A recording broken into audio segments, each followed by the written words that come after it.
Hello and welcome. I'm Sam Califer, your host for Vision, the show all about the College of Arts and Sciences. Today I'm joined by Dr. Dallas Breen. He's the Executive Director for the John C. Stennis Institute for Government and Community Development. Commonly called the Stennis Institute, it is celebrating its 50th year anniversary, so I wanted to have the director on to learn all about the history and the mission of the Stennis Institute. So Dallas, thank you so much for joining me. Thank you, Sam. It's a pleasure. Excited to have you on and learn about the Stennis Institute. Y'all do some great work. But first, I was just hoping you could introduce yourself. Tell me about your career and how did you first get involved with the Stennis Institute? Sure. Thank you, Sam. It's great to be here. Sure. It's always a pleasure. So I started, I've got all 3 degrees from Mississippi State. So I've been a part of the Mississippi State community for 30 years. Sure.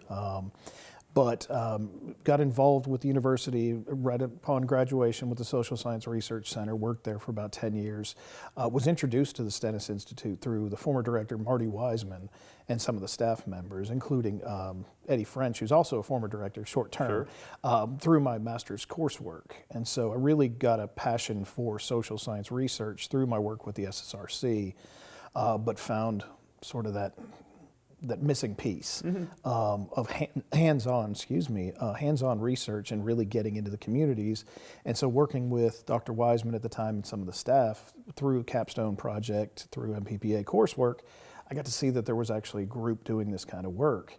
And over the course of time, just, the back and forths, the work we did with the Institute and the Research Center, Dr. Wiseman said, "Hey, I've got a position. Are you interested in coming in?" And that's what sort of started me down this path. Yeah, sure. I think that is often the trajectory for people. There's a lot of opportunity at the university, research opportunity, all types.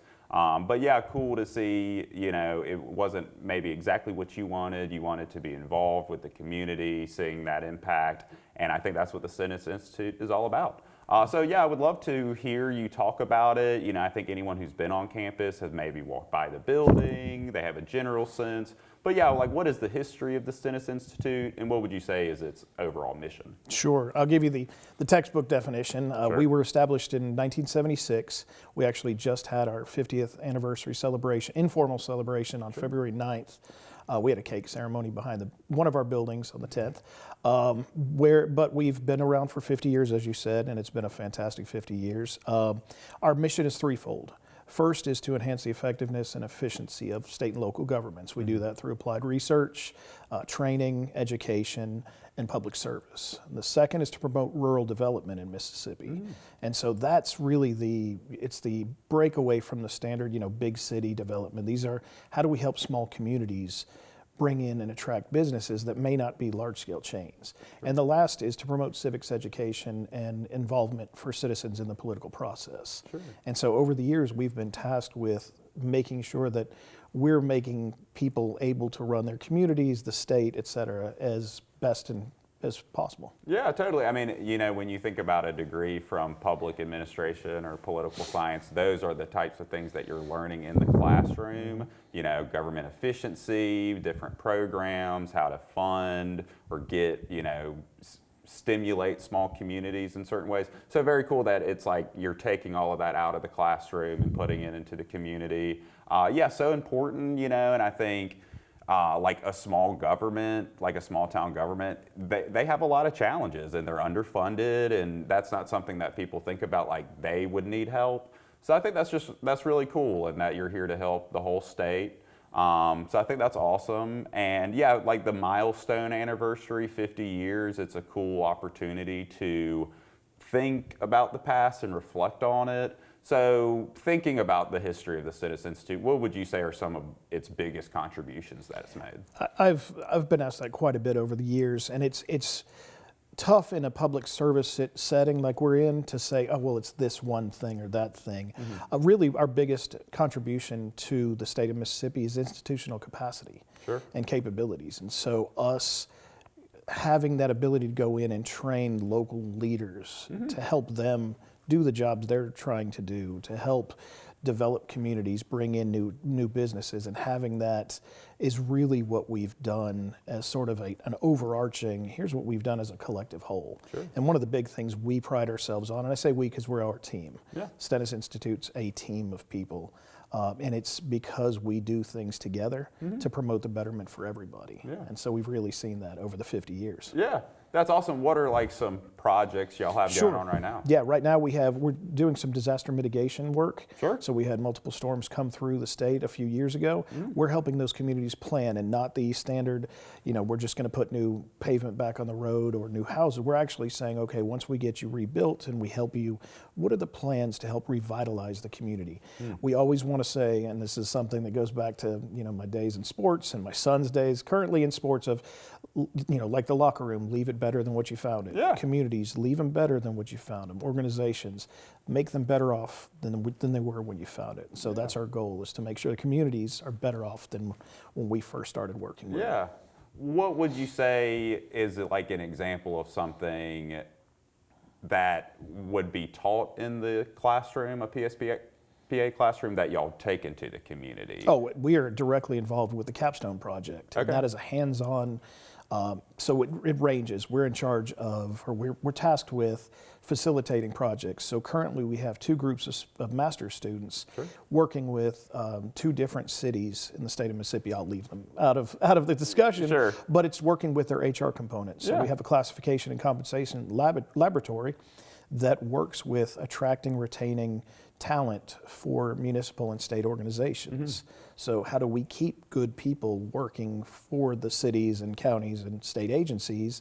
And so we have students who are actually working with these communities to say, here's what other folks are working with, here's what they're paying, here's what they're offering, and we can help benchmark and compare those. Yeah, and so just to be able to have that time to do that resource and get it to the small governments or the people who are so, overworked, they don't have the time to do that kind of research. I think that's awesome to be able to get them those resources. The public sector, there's always new challenges, I think. Something that I'm hearing a lot about is like the aging infrastructure. There's population change, there's workforce, shortages, and even things like AI and different, emerging technologies. What do you think are the biggest opportunities for y'all to help in the future? Yeah, it's a great question, an important question. The knee jerk, the right on the top of everybody's tongues would be AI. Yeah. And so Mississippi State has its own initiative through Dr. Julie Jordan. So we're not jumping out with AI, because essentially we think we will and we expect to contribute with our expertise. But the other topics like workforce shortages, population changes, aging infrastructure, those are all tied into the idea of scarcity. Yeah. We have unlimited wants with limited resources, and that's what we have done and we continue to do, is work with that, is to identify, okay, for your aging infrastructure, I'll give you a good example. We had a great project we were part of. We spearheaded the transportation infrastructure work. It was a 2-year project. Sure. We're now seeing some of those data and the information that we presented.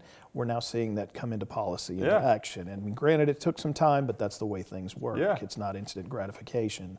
But a lot of that's tied into the fact that Mississippi isn't necessarily growing exponentially population-wise. We're basically stagnant, but things are more costly, inflation, et cetera. So how do we help you as a community, as a state agency, as a state as a whole, combat the fact that the revenues may not be growing at the same pace as the wants? And so that's what we do. That's what we continue to do. Yeah, I think that's a good answer too, because all of these shortages and problems, it all does come back to unlimited needs and limited, or however you said it.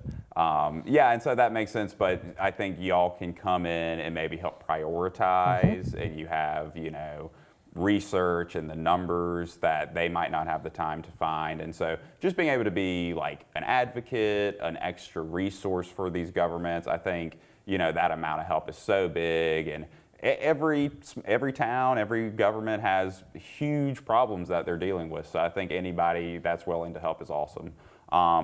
So 50-year anniversary for the Stennis Institute. I think that's awesome. It is interesting to think back about it, but it's also your 10th year as the executive director. So I think that's a cool coincidence there, the way they are coinciding. And so I wonder, in a few years when people are thinking about this moment in the Stennis Institute, the leadership, the projects, the programs that y'all have going on, what do you hope people think about?